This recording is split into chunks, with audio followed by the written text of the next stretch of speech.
Hello மக்களே, நேற்று ஆட்டுக்காலை எப்படி க்ளீன் பண்ணுறது, எப்படி குக் பண்ணுறதுன்னு வீடியோ போட்டிருந்தேன். ஸோ அந்த வீடியோ உங்கள் எல்லாருக்குமே ரொம்பவே யூஸ்ஃபுல்லாக இருக்கும்னு நான் நம்புகிறேன். ஸோ இன்றைக்கி இந்த ஆட்டுக்கால் வச்சு சூப்பரான ஒரு ஆட்டுக்கால் பாயா ரெசிபி என்னோட ஸ்டைலில் தான் ஷேர் பண்ண போகிறேன். வாங்க எப்படி செய்யலாம்னு பார்க்கலாம். அதுக்கு ஒரு பேஸ்ட் ரெடி பண்ணிக்கலாம்.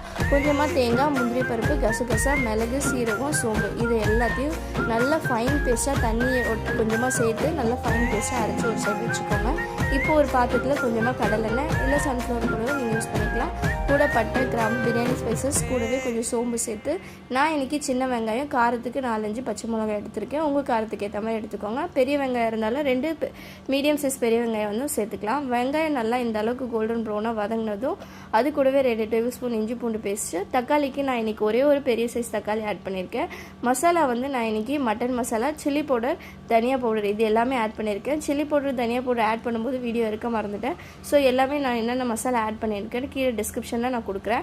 ஸோ இப்போ மசாலா நல்லா மிக்ஸ் பண்ணதும் இப்போ வேக வச்சுருக்க மட்டன் காலையும் இது கூட சேர்த்து அரைச்சி வச்சுருக்க பேஸ்ட் சேர்த்துக்கோங்க. இது சேர்த்து நல்லா மிக்ஸ் பண்ணி விட்டுட்டு கூடவே இதுக்கு தேவையான அளவு உப்பு சேர்த்துக்கோங்க. உப்பு சேர்த்துட்டு நல்லா ஒரு அடுப்பை வந்து ஸ்லோவாக வச்சுட்டு ஒரு 10 to 15 மினிட்ஸ் நல்லா கொதிக்க விட்டிங்கன்னா அந்த மசாலாலேருந்து எண்ணெய் தெரிஞ்சு நல்லா வந்துடும்.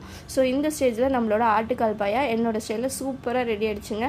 கண்டிப்பாக ட்ரை பண்ணி பாருங்கள். கடைசியாக கொத்தமல்லி தூவி விட்டுட்டு அடுப்பு ஆஃப் பண்ண வேண்டியதான். ஆட்டுக்கால் பாயாவை உங்களுக்கு இட்லியோட சாப்பிட பிடிக்குமா இல்லை இடியாப்பத்தோடு சாப்பிட பிடிக்குமான்ட்டு மறக்காமல் கீழே கமெண்ட் செக்ஷனில் சொல்லுங்கள். இதே மாதிரி அடுத்த ஒரு வீடியோவில் உங்கள் எல்லோரும் மீட் பண்ணுறேன். பாய்.